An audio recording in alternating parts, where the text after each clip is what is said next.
Bonjour, dans ce tutoriel on va voir l'utilisation d'un plugin de FX Factory signé Noise Industry qui s'appelle X-Effect Snapshot. C'est un effet qui va nous permettre de créer des habillages à partir d'images arrêtées dans vos plans. On va voir ça tout de suite ici. Une fois que c'est acheté sur FX Factory, on se retrouve avec une valise avec pas mal, une bonne soixantaine ici de pré-réglages de ces effets-là. On va voir leur utilisation tout de suite. J'ai un plan ici par exemple, regardez, je vais le casser au milieu là où je veux arrêter une image. Par exemple ici, je prends mon blade, mon rasoir et je casse l'image.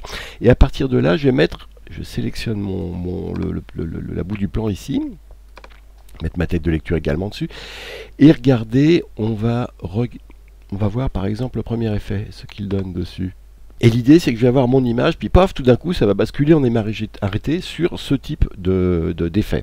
Alors ça c'est un des effets proposés, il y en a, on va regarder d'autres comme ça, avant de le faire, de l'appliquer. Le deuxième par exemple, Aluminium 2, il donne cet effet là. Blackboard 1 va donner ça, voyez.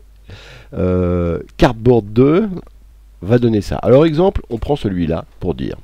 Je l'applique, donc je fais ça, j'attends qu'il se charge, et voilà ce que ça donne. Alors j'ai une animation entre le point de début et le point d'arrivée qui est intégrée dans l'effet, mais que je peux personnaliser. Je vais rendre pour voir ce que ça donne tel quel, comme ça, mon effet, et vous avez une idée de ce que ça donne. Et pour que ce soit encore plus efficace, ici comme ça, il nous propose, si on va dans ici les T, il y a des transitions ici qui ont été créées, qu'on retrouve dans les T ici, donc dans les titles, hein.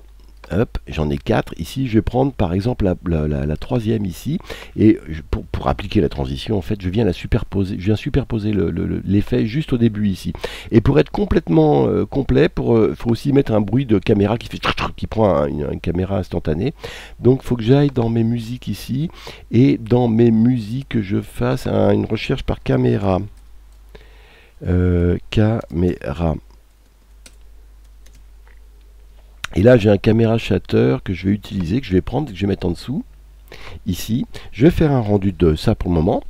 C'est pour vous montrer un petit peu ce que ça va donner pour finir. Et puis j'ai une petite musique derrière aussi, c'est bien d'avoir une petite musique derrière que je vais mettre comme ça. Donc je vous montre ce que ça donne, je rends l'effet, regardez ce que ça donne, hop. Voilà le type d'effet qu'on peut créer avec ça. Pour le moment, j'enlève la musique maintenant parce qu'elle va me gêner. Et après, ça peut se personnaliser, bien sûr, tout ça. Bon, d'ailleurs, le texte, il va être personnalisé.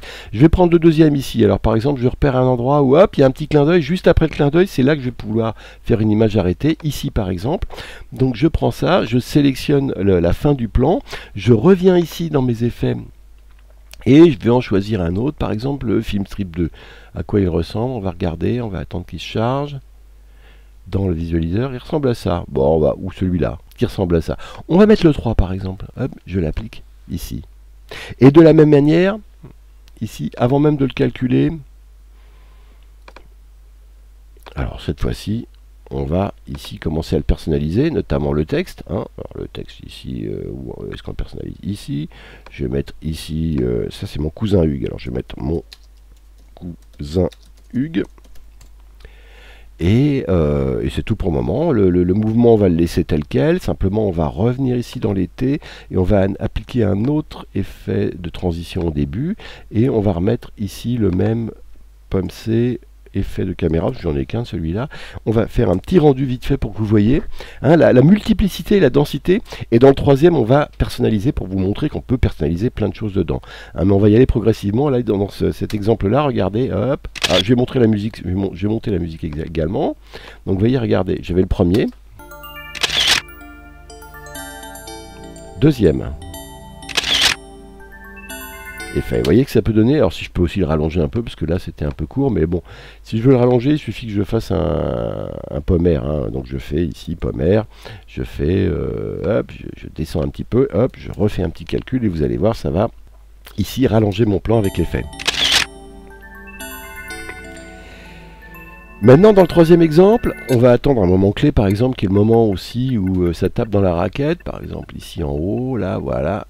Hop, là par là, ici, donc je fais mon rasoir blade ici, je vais rechercher un des effets, et je vais prendre cette fois-ci un que j'ai pas encore pris, l'effet iPad par exemple, ou celui-là, regarde iPad 3, voilà ce qu'il va me donner. Alors là, comme j'ai deux personnes, ouais, je vais plutôt prendre l'effet iPhone, parce qu'il sera plus en largeur, et il me permettra de mettre les deux personnes qui sont dans le plan, donc je regarde ce que ça me donne en prévisualisation. en attendant qu'il charge. Ça peut être long, voilà, c'est mieux quand même, hein. Donc je mets cet effet iPhone ici 4 comme ça. Mais cette fois-ci, on va commencer à regarder un petit peu ce qu'on peut personnaliser. La première des choses qu'on peut personnaliser, si on est dans l'image, c'est par exemple que vous voyez l'image, elle n'est pas très bien réglée ici.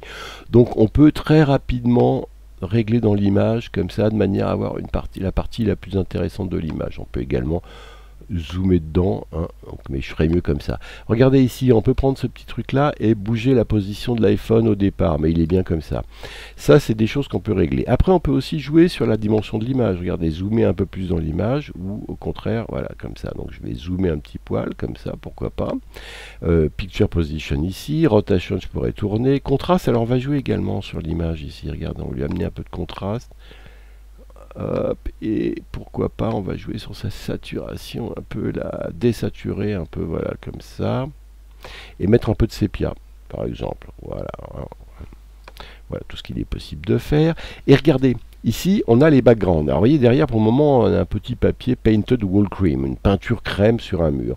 On a plein de réglages qu'on peut faire ici. On a, par exemple, Lightbox. Alors, qu'est-ce que Lightbox? C'est ça. Bon, pas terrible. Pour cet effet-là, pour ici, All Paper, All Papier, Greyline, je ne vais pas tous les passer parce que regardez, il y en a plein. Il y a Scrapbook que j'aime bien. Il y en a un autre que j'aime bien, c'est le bois bof, mais Blackboard, qui sont pas mal, un petit peu le côté un petit peu ardoise. Il y en a un qui est pas mal, c'est Denim, le côté un peu jean, hein, mais bon, ça va pas forcément avec un iPhone. Avec un iPhone, je dirais qu'on a un environnement plutôt peut-être style, comme ça, qui est plus technologique. Peut-être un effet simplement, finalement, peinture comme il me le donnait au départ. Finalement, c'était pas si mal leur pré-réglage, hein, on l'a repris. Alors, qu'est-ce qu'on peut régler encore? Alors voilà, on a un mouvement de caméra hein, qui est pré-réglé, regardez. Hop, sur l'image arrêtée, vous voyez.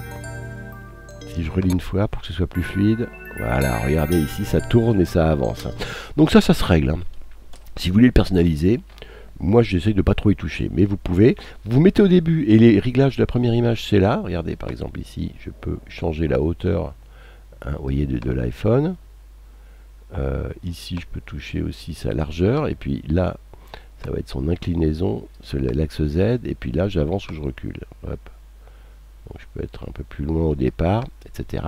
Et puis si je veux régler également sur l'image de fin, je me mets vers la fin du clip, hein, dernière image ou à peu près, je remonte là pour avoir la dernière image, et là je peux régler ici les autres paramètres, l'axe X, ici, où je penche un peu, regardez dans l'axe X, hop, ça peut être pas mal à la fin, etc. Je ne vais pas en trop en régler, hein, mais vous voyez que tout cela est personnalisable. Je vais rendre ce qu'on vient de changer ici pour vous montrer la différence.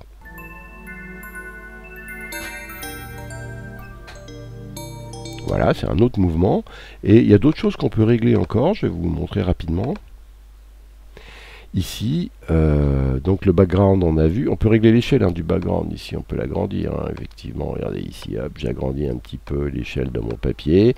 Ici, je peux mettre autre chose. Hein. Si j'ai une image que je veux mettre derrière, je peux le drop zoner ici. Caméra contrôle, c'est ce qu'on vient de voir, c'est début et fin. Il y a l'éclairage. Vous voyez ici, on a un spot pour éclairer. Ça pourrait être une lumière d'ambiance, qui est plus général ici. Ça pourrait être un spot plus directionnel comme ça ici, on voit bien la différence. Un point, hein, ça dans Motion on connaît bien, et un spot ici. Un spot c'est beaucoup plus directionnel, et effectivement on peut ici régler le spot, la position exacte du spot, et on peut y compris mettre des points clés pour que ça change hein, sur l'ensemble du mouvement. Hein. Donc bon. Ici pour le moment je vous montre que rapidement, voilà, on peut changer ce spot. La lumière du spot, on peut amener une petite colorisation, par exemple ici bleu, ou sépia ici, si on veut rester dans le sépia, on va rester dans le sépia. Un petit peu marron ici, bon, c'est pas non plus génial, je trouve, d'utiliser ça. Et intensité, ici, vous voyez, du spot, on peut la diminuer ou au contraire baisser un peu la lumière, etc., etc. On peut aussi, on a une ombre portée, regardez si je l'enlève, on la voit ici sur le côté. On peut l'enlever ou la mettre, je préfère qu'elle ne soit pas là personnellement. Texte contrôle, là, on n'a pas de texte. Si on veut mettre un texte sur l'image, on peut ici. Hein, et alors ce texte, on peut effectivement mettre, par exemple, badminton, si on ne s'est pas aperçu que c'est un badminton. Et ce texte, on peut lui changer sa place, puisqu'effectivement, il n'est pas à la bonne place ici. On voit qu'il nous cache un peu l'image, donc on peut s'amuser à le descendre, par exemple, si on veut. Ici, par exemple, et le centrer par là. Voilà, ce qui sera mieux ici. On peut changer tout le reste de tout ça. Light spacing, on peut effectivement jouer ici sur le tracking du texte également. Badminton, drop tail, on peut mettre ou enlever là aussi une ombre sur le texte. On va la laisser et voilà tous les réglages qu'on peut faire. Vous voyez que ça fait pas mal. Et encore une fois, ici on peut également, n'oublions pas de mettre, ça c'est conseillé à chaque fois, passer sur T et mettre par exemple un enchaînement qui donne l'illusion de l'appareil qui prend en photo, et puis le son de la caméra, pomme C, là aussi je vais faire un pomme V ici, pomme V, je fais un rendu de tout ça, et je relis vite fait les 3 utilisations que j'ai faites de X-Effect Snapshot. Regardez ce que ça donne. Voilà, et ça, maintenant après ça va être à vous de vous amuser à personnaliser tout ça, sachant que le nombre de modèles est pas infini, mais bon, il y en a quand même beaucoup dans ce qui est donné avec le plugin. Voilà, de ces effets-là.